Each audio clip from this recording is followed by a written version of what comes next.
Okay, welcome everyone to Plus Ultra Science, using real-world science and applying it to the quirks of My Hero Academia. I am so glad that you are all here.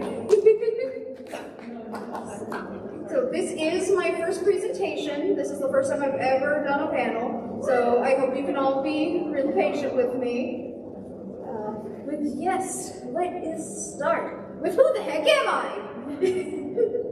So, my name is Brenna, but online I usually go by Raven Moon. My pronouns are she, they. Please refer to me as such.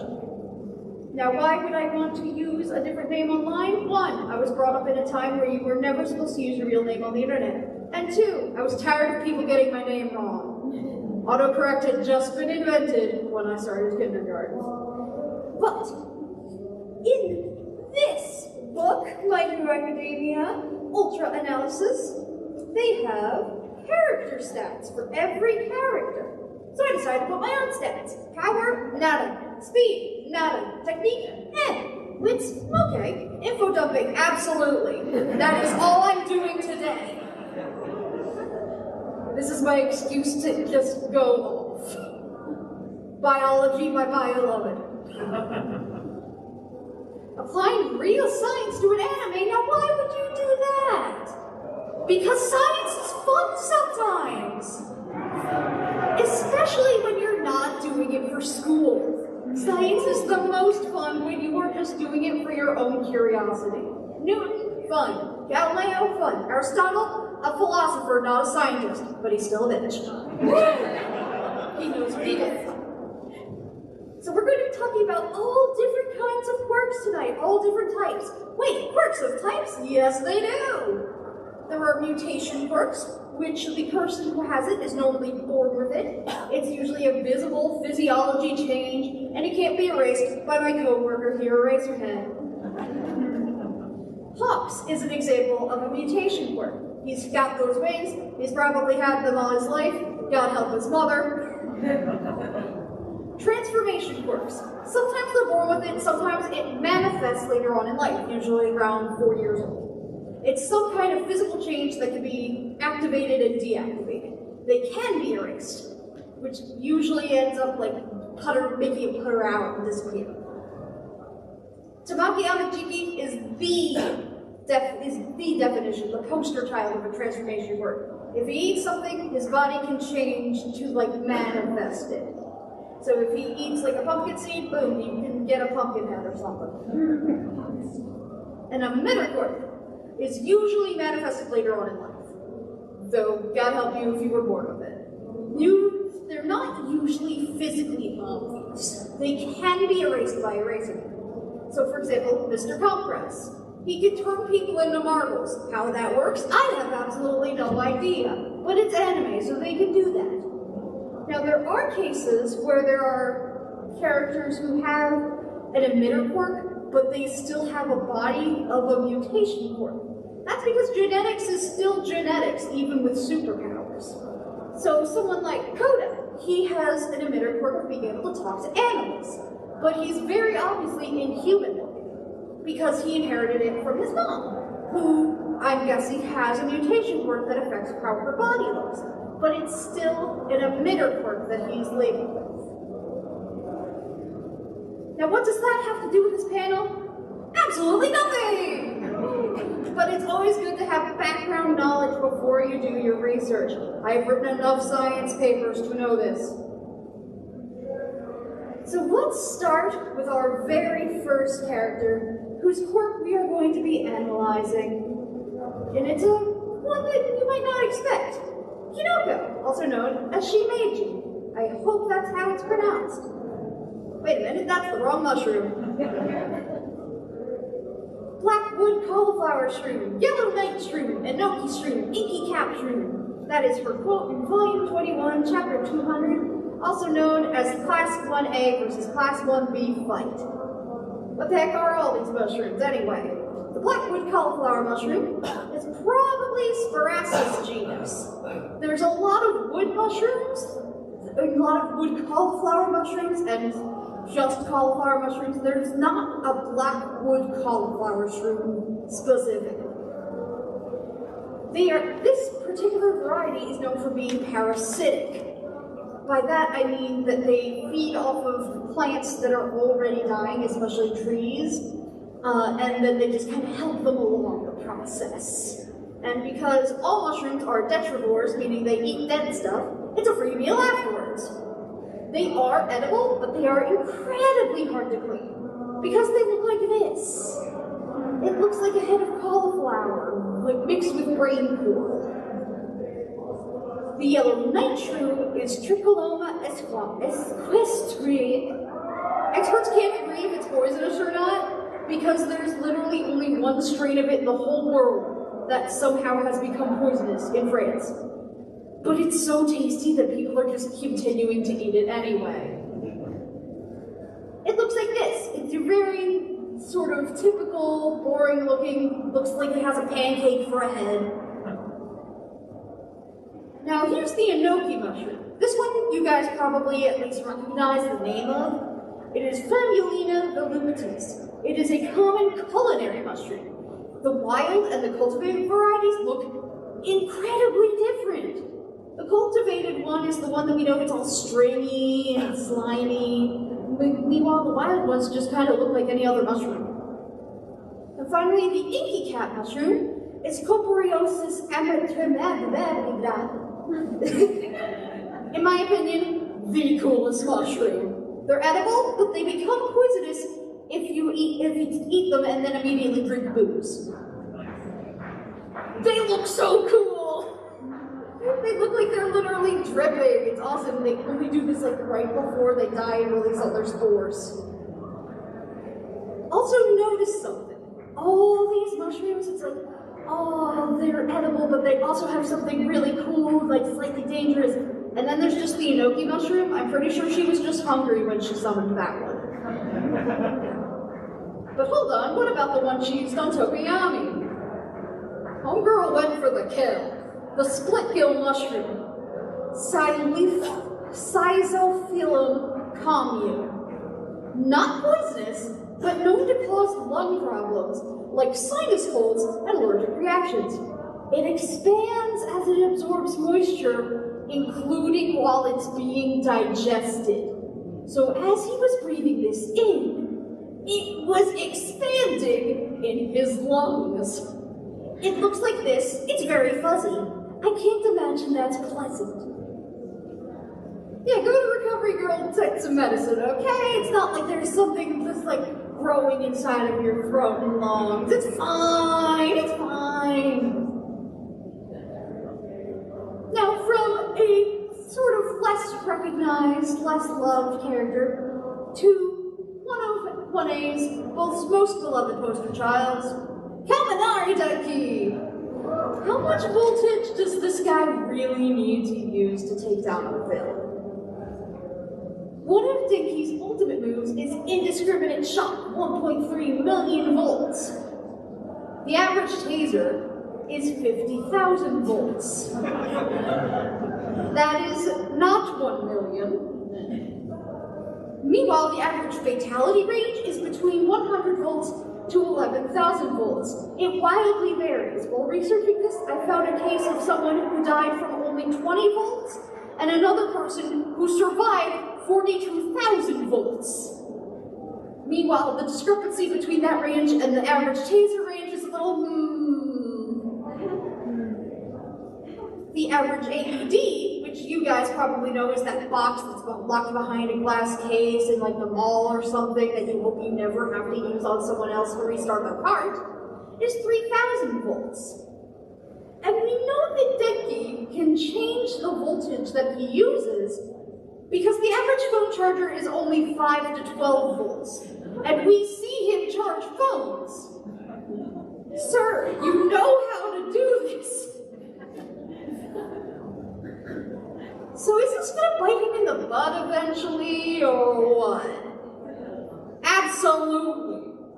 This is from hydroquebec.com. They are a hydroelectric power company. I don't know what that means, but okay. When a shock occurs, the victim may be dazed or may experience amnesia, seizure, or respiratory arrest. Long-term damage to the nerves and the brain will depend on the extent of the injuries and may develop up to several months after the shock. This type of damage can also cause psychiatric disorders.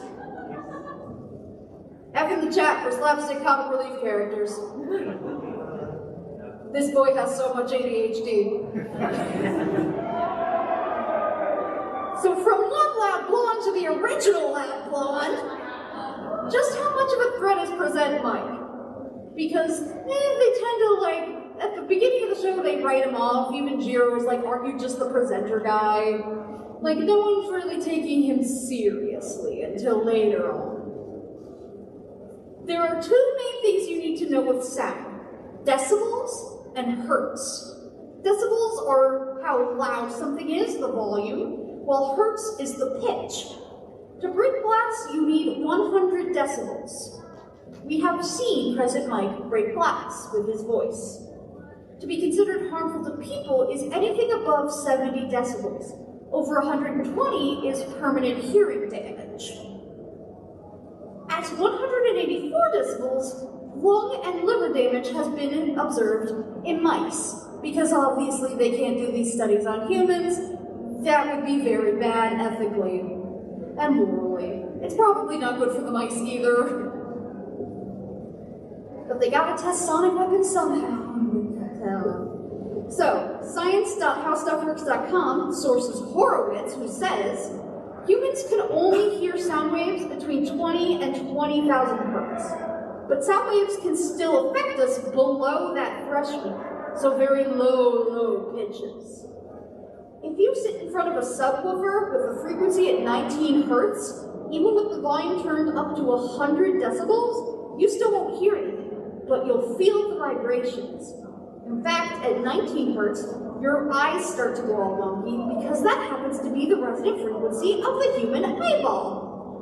If you're exposed to 177 decibels sound waves at 0.5 to 8 hertz, it can start messing with your lungs, making your breathing erratic and literally shaking your bones around. Short-term exposure can damage your joints, but the effects of chronic exposure can include nausea and visual impairment. He's scary. But I know that there's a different kind of threat to Present Mike, who could change not just his volume, but his pitch and everything else. So can he hit the brown note? For those of you who don't know, the brown note is a theoretical, incredibly low pitch that can make someone's bowels lose their control. Joke's on you, the Mythbusters proved it didn't exist. Here's Adam Savage in a diaper to prove it. He kind of looks like Cousin Mike in this photo, doesn't he? But if it did, he probably could, yeah. Then it would be very funny. Moving on to a villain. What makes Dabi's flames blue? So, there are two factors in the color of fire: temperature and its composition. Composition refers to what is being burned. A regular fire that we think of is usually burning carbon. It's burning wood, it's burning wax, which does have carbon in it, it's burning paper. And for that specific composition, it ranges from red fire being the sort of coolest of the bunch, then onto orange, then onto yellow, then onto white, being the hottest. So where's blue? Blue fire is made by either burning straight up alcohol, go off I guess, or a very delicate balance of oxygen, carbon, and hydrogen.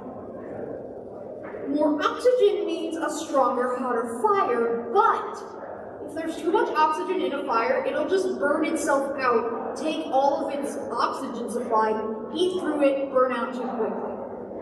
So a blue fire means more oxygen and a stronger, hotter fire than regular red or orange fire. But wait, there are other colors of fire? Yes, because of metal salts, which are used by pyrotechs in like sort of pyrotechnics for like concerts and stuff, and especially in fireworks. So let's say you want to make an OC. who has a fire quirk. What would they need to be burning in order to make it a different color? So let's say, for the sake of this hypothetical, that you're someone who doesn't do the dad for one theory, and instead you're like, okay, so we know that Hisashi Midoriya breathes fire because of what Eiko says in episode 1/chapter 1. What if, because it's Midoriya's, what if he breathed green fire?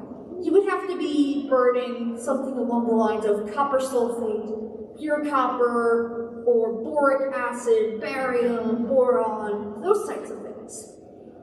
It would probably give him very bad breath, but it would also be incredibly impressive.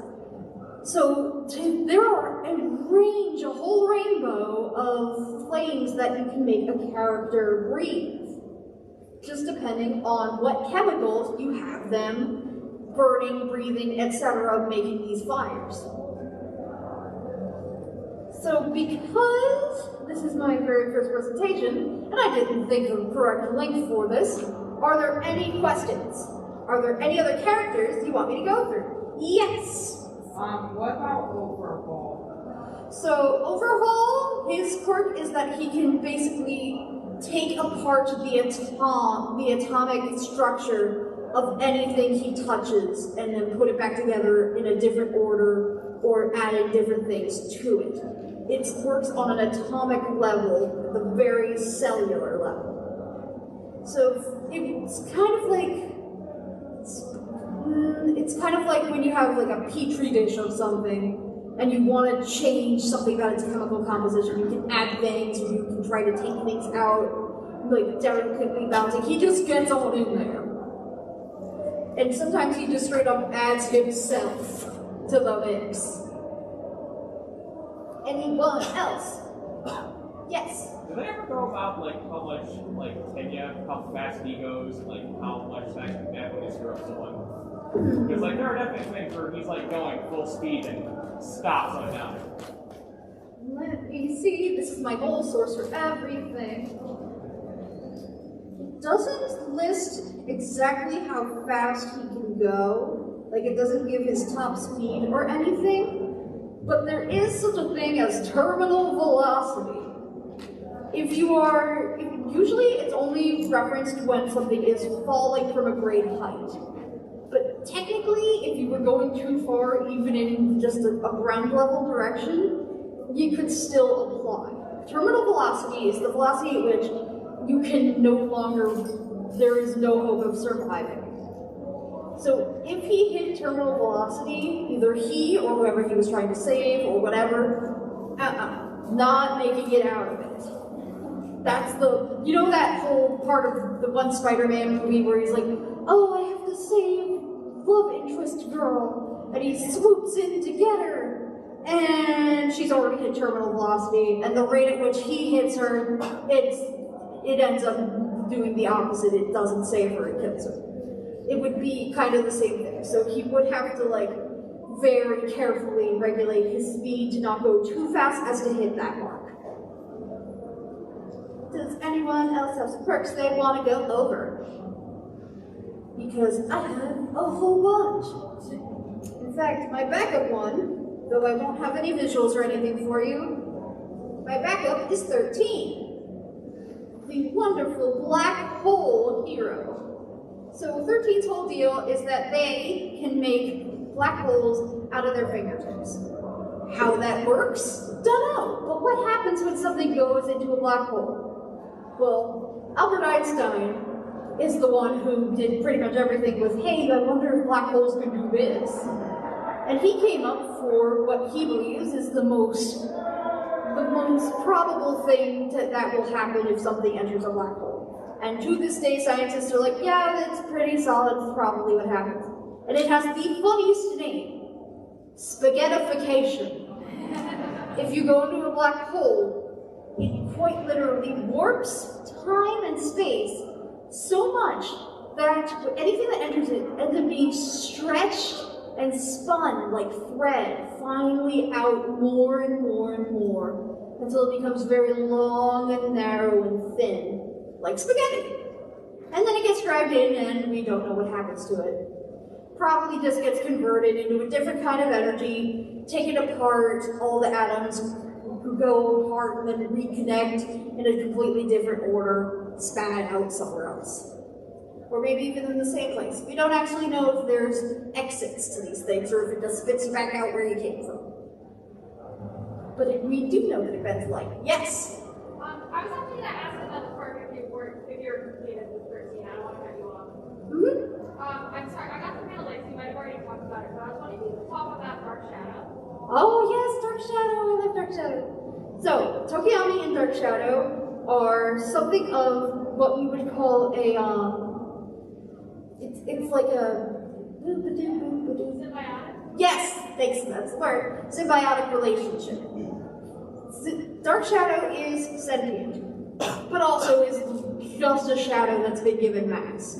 Connected to Tokoyami, and its behavior is sort of regulated by how much light it's exposed to. If there's not enough light, it goes crazy because there's shadows everywhere and it can expand infinitely to whatever place it's in. The bigger the space, the bigger it's gonna get. Meanwhile, if there's lights everywhere, it gets all tiny, tiny, tiny, tiny little baby beak thing.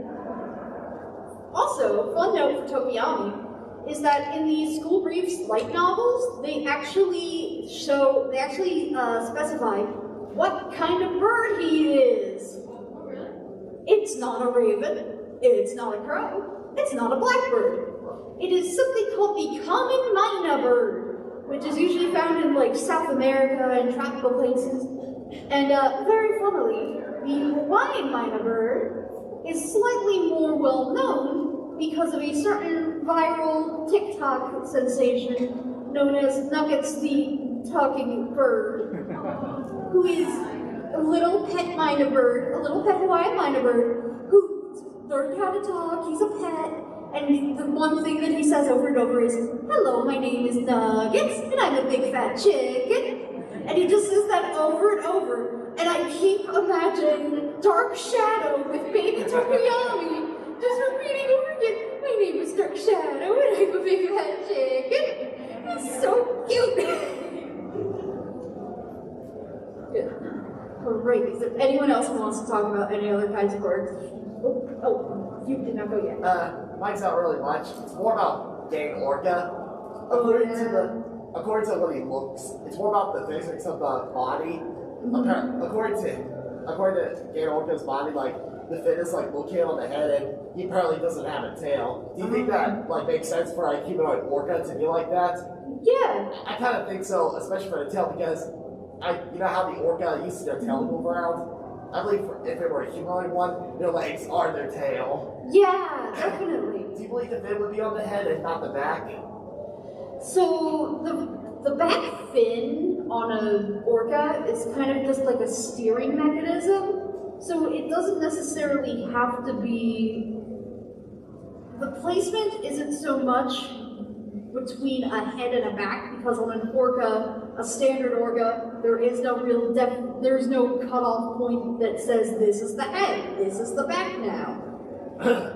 So I think that it's fine that it's where it is on him. Well, I think it should be on him, because imagine having a fin on your back and you want to lie in your bed on your back. Oh yeah, it's gotta be killer. He probably sleeps on his stomach. Well, except it's on his head, so it's not a problem. At least that's what I believe. There is a thing about orcas, how they used to be. So whales are strange. They're not like most aquatic animals where they just never left the water. They're technically mammals because they were an animal in ancient times.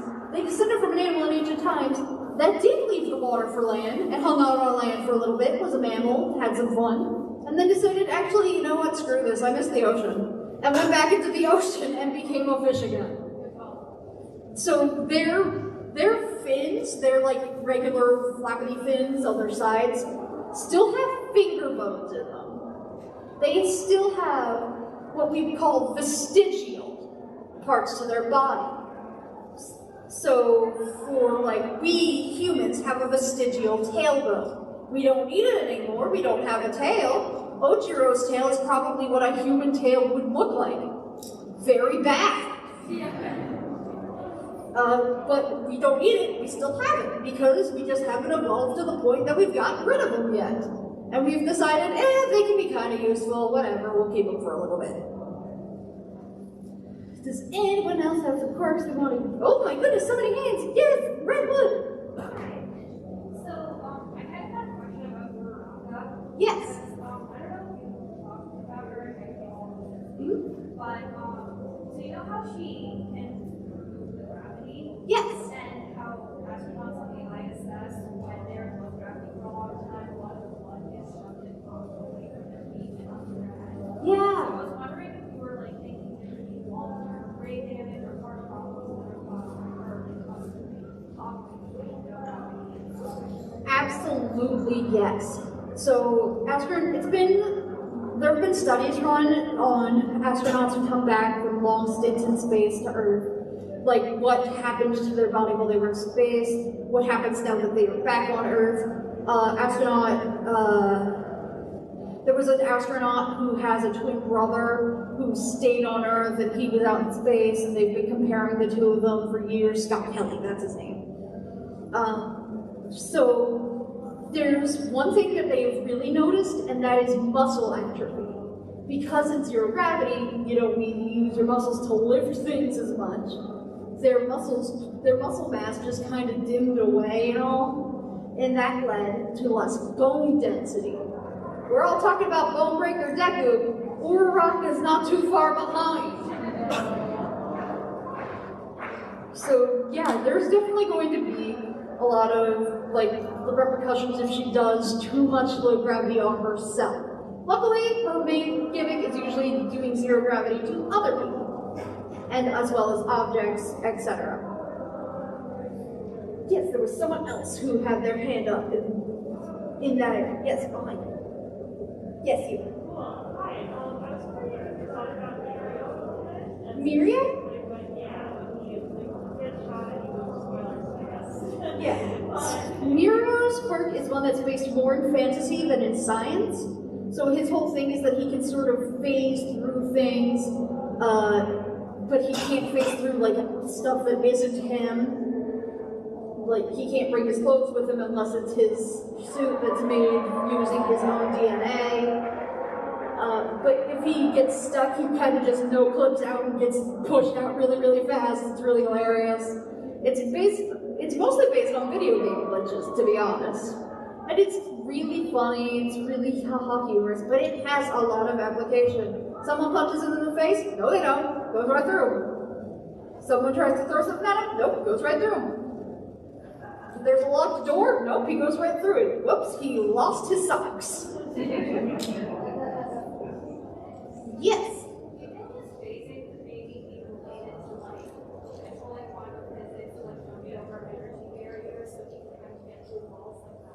It could be something like sometimes different materials just won't mix and they will straight up repel each other. So like you try to put oil and water and it will make a visible surface difference between the two of them. It could be that he's making his body, like the cells of his body, repel everything that isn't him. But then he'd be in danger of repelling oxygen away from himself. So there's definitely a level of probably innate, subconscious, differentiating what he wants to phase through and what he doesn't want to phase through. Because I doubt he wants to phase through the ground as he walks. Is there anyone else? Yes. You think that lady could feasibly transform to be 50 feet tall, or would she have those problems? I know that it said that she has a limit. Aha! She can grow up to 2,062 centimeters tall. However, it's all or nothing, there's no in between. She only has the two modes. She goes from being 162 centimeters, which is only 2 centimeters taller than I am, so she's kind of short, to being Mount Lady. And it looks like she never really figured out a way to go in between that or over that. It's either the one or the other. Anyone else? I know you have. So, because you remind me because we addressed this before, Deku repeatedly breaks himself doing things. How much force do you need to actually snap your finger to throw, like throwing a baseball? Like, Surprisingly not much. Let me put it this way. Your pinky finger has all of the resistance of a baby carrot. That is how weak one finger is. Specifically the little tiny one, because you don't use it as much. But the reason that you're not constantly breaking things is because somewhere in the back of your mind, there's a little control panel saying, hey, let's not actually. That's why no matter how hard you bite on yourself, you're probably not going to bite your own finger off. Because there's part of your brain that exists for the sole purpose of making you not hurt yourself in incredibly stupid ways. it needs to wake up. Yeah, I know everyone always goes on about, oh, humans only use like 10% of their brain, how crazy is that? What if we use 100% of it? The rest of it's not just sitting there doing nothing. The rest of it is on autopilot doing very important things. Imagine if you had to think every time you needed to use the ATP system to make yourself more protein. You would be constantly focusing on doing every little step to keep yourself alive. There's a reason that the brain has its autopilot system. It's just that sometimes it doesn't want to work right, and that's why you have medicine. Yes? The villain, Quirks. Oh, I can't pronounce his name. Dabi. yeah. Jun Bakadabadabada. Jin. It's not like Naruto. He doesn't say Kakumushin no Jutsu and soul comes out. He does something with the cape. But what I'm curious is, if he does it to himself, he disputes that.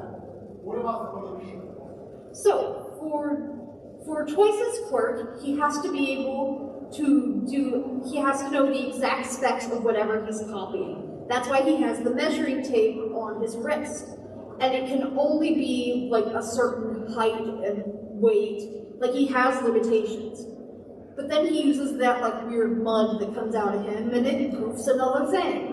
And it's an exact copy because he knows the exact measurements. I don't know about any of you, but I have terrible spatial awareness. I can't do distances, I can't do measurements. I can't even remember what a foot looks like compared to like an inch or whatever. He has to have an insane level of mathematical memory to be able to do that. That it just is not acknowledged at all. Like, when he's making copies of Toga, he apologizes for needing to measure her and stuff, but he gets it exactly correct, because it can't be a single centimeter, a single millimeter off. When he does it for himself, he already knows his own measurements. He is him. So, and because he's been doing it so often for his whole life, however long that's been, depending on if he's the original or if he's a clone, he can do it just instinctively. Though there's a part of me that always wonders, hey bud, why didn't you just take out a magic marker and start writing 1, 2, 3 on their faces after you made them, so you knew which ones were clones? Gravity Falls did that. But yes. Anyone else? Oh geez, I went over time. Whoopsie-daisies. I did not look at the clock. My bad. So, here's my social media stuff. Almost all of it is Eternal Raven Dreamer or Raven Moon. To bribe you and to thank you for coming, here's a picture of my dog. Her name is Penny. She only has one eye, but she has an extra toe on one foot, so it all works out. She's adopted. Adopt a dog. It's the best thing you'll ever do, unless you like cats more, then adopt a cat, as Awa says. Have a great Zenkaikon, and thank you!